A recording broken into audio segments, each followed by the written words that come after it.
Hi everyone and welcome to Homerino Collectibles, where today I'm going to be taking a look at the Mortal Kombat X Mezco Toys Scorpion. Now this is the previews exclusive variant version, and I'll be comparing it with the regular release version right here. On screen now and in the description there is a link to the video whereby I took a look at the previews exclusive Sub-Zero variant, and I obviously compared that to the regular release as well. So these figures don't just come with a different paint job, they also come with different accessories. So if we take a look at the back of the box, you will actually see that the back of the box is the same as the first run of figures. Now that is obviously wrong. It does not come with these swords, and obviously it doesn't look like that, but the bio is correct, so you can go ahead and read that if you want to check that out. And it says it's ages 17 plus, not intended for children, it's not a toy. But yeah, so let's go ahead and open this thing up and take a look at actually what does come with this figure. And here is the figure out of the packaging on the left there, with all of the blood absolutely caking that costume. It is awesome. Very, very gruesome, very much Mortal Kombat. And then in the center there, obviously that figure does have good weathering and whatnot, which this figure still does have, but obviously it's nowhere near as dirtied up as that guy right there. Besides all of the hand-painted blood, it's, you know, some of it you can see the brush strokes in it, and then some of it is kind of like splattered on there. You know, it is all hand-done, but apart from that, there is absolutely no difference in terms of the actual figure itself. The difference comes from the accessories. Now, just so you know, the accessories that you get for both figures in terms of hand is two gripping hands, as you can see there, and then the open hands, which here we have all of the blood on, which is very, very nice. And as you can see, obviously, every single one is going to be different. Every single figure is going to look a little bit different. Whereas, obviously, this guy right here has no blood on those, obviously. The accessories that you also get with this guy that came with the original is the spikes. So here we have the new chains with the spike. And as you can see, the blood does carry on all over. And then here we have, you know, the original star. So you can see the two together. They're exactly the same color.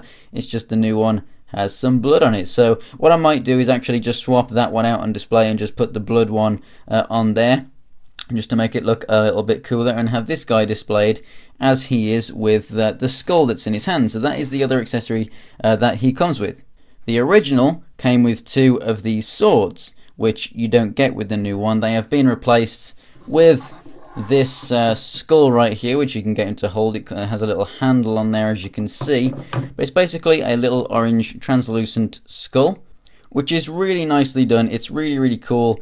I would prefer it if it didn't have the handle. I mean, if that's actually, I mean, I do have the game now, but I have not yet played it. But if this handle is actually in the game on some finishing moves, then fair enough.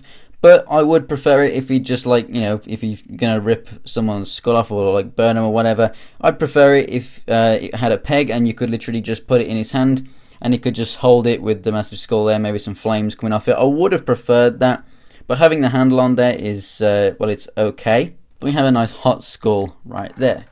So just taking a closer look at some of the detail. Obviously, if you want a more in-depth review of this mold, like I said, the link is in the description to the original version right there, but you can remove this faceplate and there's no blood under there. They've obviously applied it with the faceplate actually on. So let's go ahead and put that back. It does hold in there very nice, and you know, it's held in kind of like by the hoods and whatnot.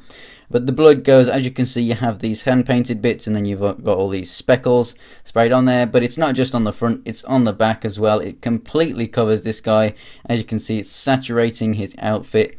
It just looks really, really amazing. It definitely looks like he's performed a finishing move on someone, and I just absolutely adore it. It looks amazing on display. So as for the articulation real quick, the head can move left and right and look up and down, and you get a lot of side to side pivot there as well. That's really nice, so you can get a lot of expressive movement out of that. The arms come all the way out and they go all the way around. We have a rotation at the elbow and also just a single joint there at the bicep, which doesn't quite get to 90 degrees.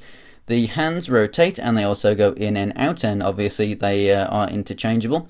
Down here at the waist, we have the left and right there, and then just a little bit side to side, and then a little bit crunching forward and back. Not a hell of a lot. It's not all that fantastic, so I really do wish we had a better ab crunch right there than that.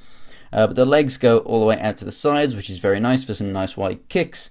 We go all the way forward with the legs and all the way back, very nice. The rotation at the thigh, single jointed knee, exactly the same as the elbow, doesn't quite reach 90, and you also get the rotation. And then down at the feet we have just a ball joint, so they can move up, down, left, right, and then you also get a certain amount of pivot in there as well for those wider stances.